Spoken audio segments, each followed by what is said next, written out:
समय आप निश्चिंत रहे। श्री लाओ श्री कृष्णा सबको दूंगा समय, जिसका नोटिस नहीं उसको भी समय दूंगा। लाओ श्री कृष्णा सबको समय दूंगा मैं। Second, first you speak. No first नहीं, एक one single. I will be representing. हाँ आप डिसाइड कर लो। Sir, I rise today on behalf of the Telugu Desam Party to express our unwavering support for the NDA's One Nation, One Election bill.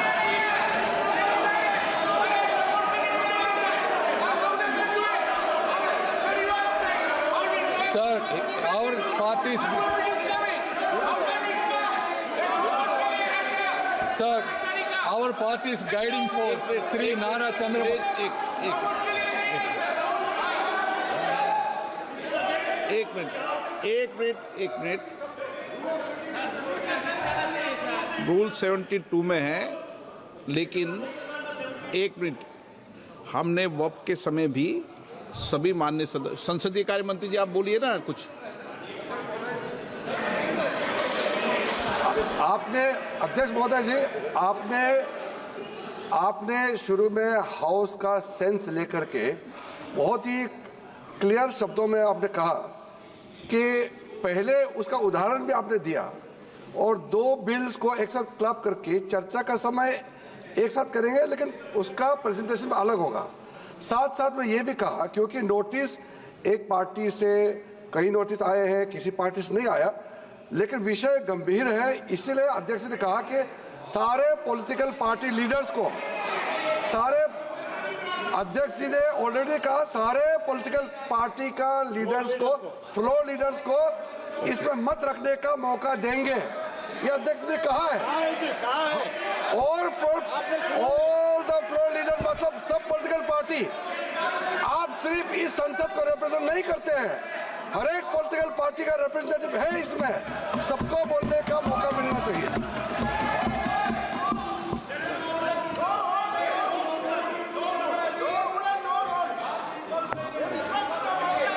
Okay, please बैठिए, अभी बुलाते हैं, आपको भी बुलाते हैं, अभी मैं रूलिंग दे रहा हूँ। अभी प्लीज आप बैठिए, आप भी रूल की किताब बैठे हो तो मैं भी रूल की किताब लेके बैठा हूँ। अभी मैं बताता हूँ इस विषय पर। पहले हाँ, मैं अभी बोल रहा हूँ।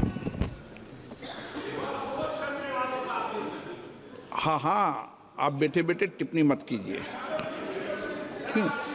इटी मोहम्मद बशीर जी, ओके, इटी मोहम्मद प्लीज, इटी मोहम्मद बशीर, हाँ सर इटी मोहम्मद बशीर जी, समझ दिया आप। प्रेमचंदन जी क्लियर कर दिया सबको। चलो इटी मोहम्मद बशीर जी, सर बेटे सर आप समझा दिया करो सबको। इटी मोहम्मद बशीर जी। Sir, I express my very strong opposition for the very presentation of this bill because of the pertinent reason. Number one, this is really an attack on the democracy and constitution and federalism of India. Sir, this amendment is implemented in some state will have tenure for less than 3 years even, which is against the vision mandate of the voters of this country. Sir, if this proposal is implemented in a way, its significance of the local issue will be undermined. That is another thing I want to point out. Because of this particular reason, I vehemently oppose this. Shri Anil Desai. Thank you. Thank you, Chairman, sir. Sir, I rise to oppose this introduction of the bill. Sir, Republic of India is a union of states. By introducing or while considering this bill, it will be a direct attack on the federalism. It will be a sort of undermining the entity of states. So basic idea of the bill, introducing the bill, is to that expenditure which goes on unabated while elections are conducted, not simultaneously, but in different phases. And it is another reason which is being given that election code of conduct which comes into operation during elections halts the developing process of the states and that affects the country as a whole. Sir, here my basic opposition is, as I said, that legislative competence of the states should not be undermined. It's a federalism which is being practiced, and that is the reason why I'm opposing. Only one thing I would say, that even Election Commission of India's competence itself should be checked. Election commissioners should come by way of elections. They should come with the go through the election process and get elected by the people. Because what we have witnessed during last 2 to 3 years, that whatever the decision which was given by the Election Commission in the state of Maharashtra, which is not accepted according to the democratic principles of the Constitution enshrined in the Constitution, sir. So I oppose this bill. Gaurav Gogoi जी के बाद में ruling दे दूं, पहले गौरव गोगोई जी बोले। Sir आप बोलिए sir, चर्चा है या 72 है, आप बोलिए पहले। देखिए, ये अध्यक्ष पर निर्भर करता है कि वो उस विषय को किस तरीके से लेते हैं, ठीक है ना। नियम 72, नियम उपनियम 1 पहला परंतु वर्णित किया करता है कि यदि विधेयक पूर्व स्थापन का विरोध इस आधार पर किया जाता है कि विधेयक की विषय वस्तु इस सभा की विधायन क्षमता से परे है। अब सबसे पहले वक्ता माननीय मनीष तिवारी जी ने ये विषय रखा और वक्ताओं ने भी रखा ये विधायन क्षमता से परे है, और इसीलिए जब ये विषय रखा तो मैंने इस विषय को कहा तो विधायन तो अध्यक्ष अन्य सदस्यों को विधेयक के बंदों पर अपने मत रखने की अनुमति प्रदान की जा सकती, इस तहत किया। हाँ, आप गौरव गोगोई जी तो के बाहर जा सकते हैं, मतलब धन्यवाद सर। ये लेकिन हाँ भी जा सकते हैं, वही तो पूछ रहे। एक सेकंड मैं अध्यक्ष जी जो बोले हैं वो ध्यान से सुना हूं। उन्होंने 72 के बाहर जाने का नहीं कहा है। उन्होंने कहा कि माननीय सदस्य मनीष तिवारी ने 72 का हवाला देकर जो विचार व्यक्त किए हैं और जो विरोध किया है, इस पर सदन का कोई भी सदस्य अपने विचार रख सकता है। अब कांग्रेस पार्टी में विचार रख सकता है मतलब विरोध ही करना है, मगर विचार व्यक्त कर सकते हैं इसका मतलब होता है पक्ष में भी बोल सकते हैं। नहीं, मैं संक्षेप में आदरणीय गृह मंत्री को मैं यही कहना चाहूंगा कि अगर कोई पार्टी इसका समर्थन करना भी चाहे तो भी वो समर्थन 72 पे ही रह सकता है, जनरल वो चर्चा में नहीं ला सकते। हाँ, समर्थन के लिए मैं सर ये दो जो कानून है, constitutional amendment 129 constitutional amendment act और the bill to further amend government of union territories act 63, national capital territories 91, Jammu Kashmir reorganisation act 2019, ये दोनों कानून संविधान और नागरिकों के वोट देने के जो उनकी संवैधानिक अधिकार है उस पर आक्रमण है, और इसका हम पुरजोर विरोध करते हैं। विरोध का आधार ये है कि इस सबसे पहले 82(5) में चुनाव आयोग को जो यहाँ पे ताकत दी गई है कि चुनाव आयोग आज राष्ट्रपति को अपना एक निर्णय दे सकते हैं कि कब निर्वाचन हो सकता है। ये कभी भी इससे पहले चुनाव आयोग की ऐसी ताकत भारत के संविधान के निर्माताओं ने नहीं बनाया है। चुनाव आयोग की क्या सीमाएं हैं वो आर्टिकल 324 में है, जहां पर इलेक्शन कमीशन को बस कैसे सुपरवाइज करना चाहिए, कंट्रोल करना चाहिए, इलेक्शन रोल कैसे बनाना चाहिए, वहीं तक ही चुनाव आयोग की क्षमताओं का सीमा बनाया है। लेकिन इस संविधान ने चुनाव आयोग को असंवैधानिक गैर कानूनी ताकत दी है। राष्ट्रपति अगर कोई परामर्श लेते हैं तो सिर्फ काउंसिल ऑफ मिनिस्टर से परामर्श लेते हैं, वो कभी भी वो चुनाव आयोग से परामर्श नहीं लेते हैं। ये एक गैर संवैधानिक इन्होंने एक ढांचा बनाया है। राष्ट्रपति जी अगर काउंसिल ऑफ मिनिस्टर्स की एडवाइस लेते हैं 74 जो article 74 of constitution of India में है, या वो article 356 of constitution of India, वो सिर्फ गवर्नर के रिकमेंडेशन पे ले सकते हैं। 356 गवर्नर के रिकमेंडेशन पे या 74 के अनुसार काउंसिल ऑफ मिनिस्टर्स के रिकमेंडेशन में। ये पहली बार ये एक ऐसा कानून लाए हैं कि राष्ट्रपति अब चुनाव आयोग के भी रिकमेंडेशन पर एक निर्णय ले सकते हैं। ये पूरी तरीके से इसका विरोध करते हैं। चुनाव आयोग में किस प्रकार से कमिश्नर्स नियुक्त होते हैं, नहीं होते हैं, सुप्रीम कोर्ट की भूमिका रहती है, हटाई जाती है, उस पर हम बाद में चर्चा करेंगे। दूसरी बात यह है कि संविधान के बेसिक स्ट्रक्चर में एग्जीक्यूटिव, लेजिस्लेटिव और जुडिशरी के बीच में संतुलन हो, उसका भी विवरण है।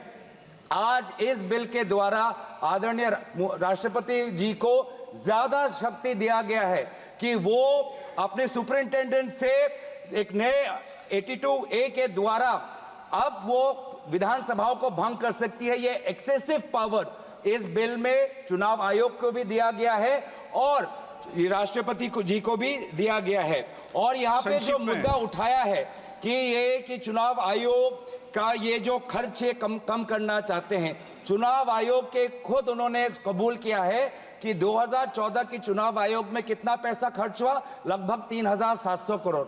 ये 3,700 करोड़ के लिए ऐसा एक गैर संवैधानिक कानून ये लाए हैं, ये पूरी तरीके से तथ्य के खिलाफ है।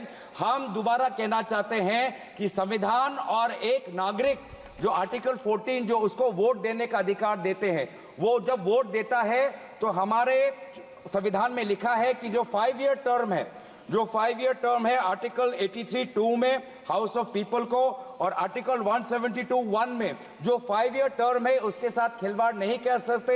ये एक गलत नीति आयोग के रिपोर्ट के आधार पर ये कहना चाहते हैं कि 5 ईयर टर्म अनिवार्य नहीं है। 5 ईयर टर्म अनिवार्य है, ये नीति आयोग के रिपोर्ट में नहीं जाए। नीति आयोग कोई संवैधानिक कोई बॉडी नहीं है जो इस प्रकार का ये परामर्श दे पाए। तो इसीलिए मैं बस इतना ही कहना चाहूंगा कि ये दोबारा अगर इनको लगता है कि प्रधानमंत्री मोदी जी पर के प्रचार से ये पूरे ये भारत के चुनाव को छीनेंगे तो हम ये चोरी नहीं होने देंगे और हम बिल का विरोध करते हैं। इस बिल को जेपीसी में भेजा जाए। माननीय सदस्यगण ने 1 मिनट प्लीज, 1 मिनट। मैंने कहा है कि संक्षेप में अपनी बात रखें, कोई भी दल हो वो संक्षेप में अपनी बात रखें और प्रयास ये करना चाहिए कि मैं नोटिस आप सबने दिया है, नोटिस पे सबका अधिकार बनता है, लेकिन जब मैंने एक व्यवस्था दे दी है और पूर्व में भी ये व्यवस्था है, मैंने आपको बता दी है कि पूर्व में भी ये व्यवस्था परंपरा रही है और मैंने आपको हवाला भी दे दिया है कि कब कब ये हुआ है, आप चाहे तो दोबारा उसको निकाल सकते हैं। इसलिए एक दल से एक व्यक्ति बोले, संक्षिप्त में अपनी बात को कह दें। आप दादा इतनी आपको पार्टी ने चुप 1 मिनट रहिए ना। हाँ, 1 मिनट। चंद्रशेखर जी आप अपनी बात कहते। हाँ। Honorable Speaker, sir. हाँ। I rise today on behalf of the Telugu Desam Party to express our unwavering support for the NDA's One Nation and One Election bill. Sir, our party's guiding force, Sri Nara Chandrababu Naidu ji, has always championed transformative ideas and is well recognized and respected as a visionary leader, sir. TDP is deeply committed to nation-building initiatives such as Vikasit Bharat 2047 and aims to align them with Vikasit Andhra 2047, reflecting the true spirit of cooperative federalism and a shared vision for progress and development. Sir, there are several advantages of One Nation, One Election bill, but I would like to quote 4. Number one, reduced expenditure and logistical efficiency, sir. Although the official figures for the 2019 Lok Sabha elections vary, news reports estimate the Election Commission of India has spent more than 6,000 crores, sir. In 2024, the estimate of spend was more than 10,000 crores, sir. संक्षिप्त में, okay, आप पक्ष रख दें बस। No, sir. No, please, let me. No, sir, give me 2 minutes. Come on. No. The Law Commission 2018 draft report and 27 Niti Aayog report estimates Okay, if both the Manya elections Mantriji, are done please. simultaneously, Please. the cost would Okay. reduce at least up to 40%, sir. If the elections are held simultaneously, the voter turnaround would be increased up to 7%, sir. Sir, if the Sir, the total estimates of all the parties that spend on these elections is close to 1 lakh crore, sir. Therefore, if the elections are done Okay, Manya simultaneously, Mantriji, please. if the elections are done simultaneously, it will reduce the expenditure for both Election Commission of India as well as for the regional parties, sir. And the second is continuity in governance, sir. Sir, over the last 6 months alone, there were 3 elections held for the state, sir. So how can the machinery continue to operate if the elections are done continuous fashion, sir?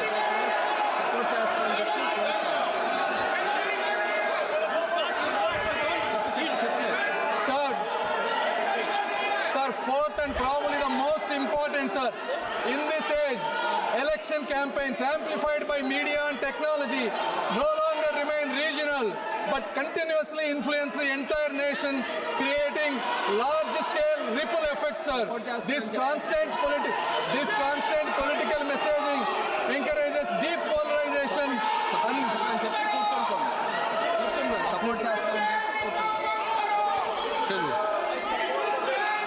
I support the bill, sir. Thank you. Asauddin Owaisi. Asauddin Owaisi. Please. Speaker sir. Speaker sir. Sir, I rise to oppose this draconian Owaisi unconstitutional जी के bill, बाद sir. Owaisi के बाद sir मुझे सिर्फ 2 minute दीजिए sir. Owaisi के बाद ओवैसी के बाद Sir, this bill violates the right to democratic self-government, which is part of Article 1419. And if a legislative assembly is dissolved, sir, and midterm elections are conducted, the tenure of that assembly will not be for 5 years, sir. This in itself is a violation of parliamentary democracy, which envisages a tenured legislature. Sir, constitutional scheme makes it clear that once elections are conducted, the House should have a right to function for next 5 years. This is a violation of basic structure. That such a provision is being done for administrative convenience, not for constitutional purpose. Sir, the principle of federalism means that states are not mere appendages of the center. States are not dependent on the union for their existence. This is the violation of federalism, sir. Sir, in conclusion, Parliament is not competent to make any law that violates fundamental rights or the basis of the Constitution, sir.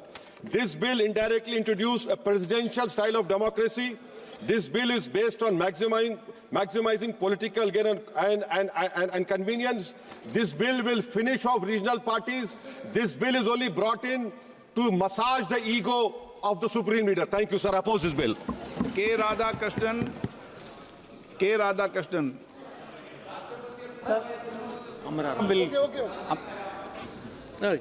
Amraram ji.